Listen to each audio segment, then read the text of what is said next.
Hi guys, it's Ariel from Kushers Healthy Vegan. I just wanted to do a quick video talking about how to use your healing crystals and stones. So basically, first you have to pick one. And picking your stones is, I wouldn't say hard, but I feel like sometimes we put too much stock into, oh, it needs to be this specific stone or that specific stone because this stone is good for this sign or that use. And it's really like more about how you feel and what you feel drawn to. So I also do like to do the research and find out, is this compatible with my sign? But more importantly, I go with my gut instinct of, do I feel drawn to that stone? Do I feel like I want that when I see it? Does it speak to me? So I guess like what I started with was selenite. This was like one of the first stones that I had got because I wanted something that would help me to keep away nightmares. And I had read a lot of good stuff about selenite being good to keep away negativity. And it's good for meditation and manifestation. It connects to your third eye and crown chakras.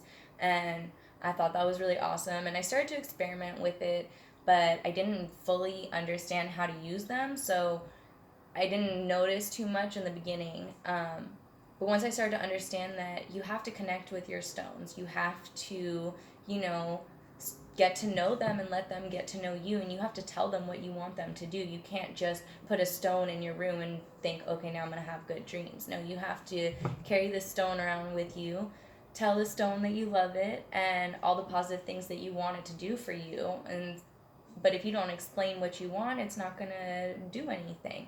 um, so I have a few different stones, and whenever I use them, I make sure that I have spent some time touching them and really just focusing and thinking about what I want to get out of my experience with that stone. Um, so that, for one, is really important. For two, I would say it's really important to make sure that you are not using stones that have any type of negative energy that they're still holding on to. Stones have their own energy and their own vibrations that they emit, but they also retain energy really well. And that's good energy and bad energy. So, like, for example, if you have an argument in the same room as your stone and then you want to use it to help, keep negative thoughts away, it's not going to work because you had all this negativity being pushed into your stone or around your stones. So it's really important to cleanse them. And I learned this the hard way, but there's a lot of ways that you can cleanse stones. You can burn like sage or Palo Santo or something like that to cleanse the area and the stone itself.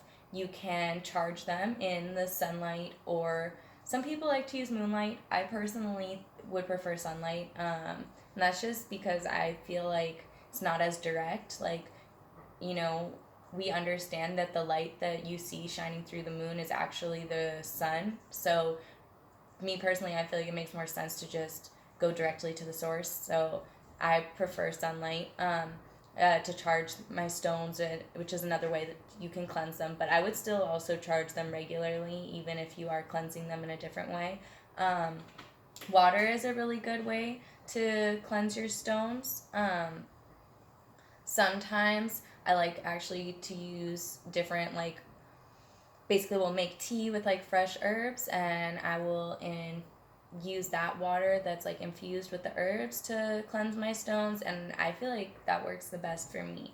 But I feel like I can notice a huge difference in the feeling of the stones before and after they've been cleansed or charged. But yeah, so cleansing your stones is important.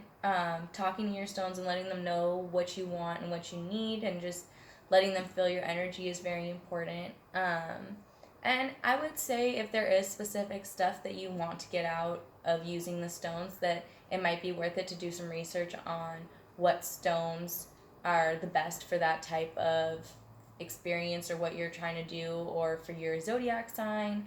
But at the same time, a lot of stones I feel like if it's right for you, it'll sort of call you. So you'll feel more like, wow, I'm really drawn to that stone. That stone looks really interesting. But your body knows what you want and what you need. So for example, like I really like this stone right here. This is ocean jasper, and this is one of my favorite ones, and one of the ones I feel like is the most powerful for me. My best friend actually got it for me, but I've had some very epically vivid dreams where I'm like lucid dreaming, but it's weird how I know that the stone is there in my dream, but I know that it's outside of my head and not in the dream. So it's very trippy, but I can really sense it and feel it. And even when I'm holding it, after a few minutes, I can start to feel almost like a heartbeat, which I would say is probably its vibrations or whatever you want to call it, but you start to feel it like pulsating in your hand. But yeah, so there are stones that are specifically good for certain uses, but at the same time, you got to listen to your gut and go with what your body is attracted to. But yeah, so I recently just started a crystal jewelry company, which is like these earrings and this necklace here.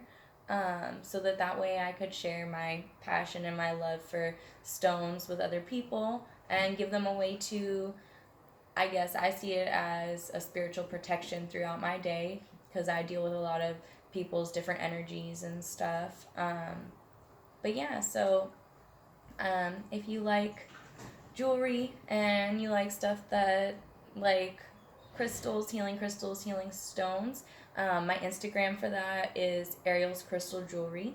And then our regular page is Kushers Healthy Vegan. But yeah, please let me know what you thought of this video. If there's any other types of videos you'd like for us to do, comment, like, and subscribe. Thank you, and bye.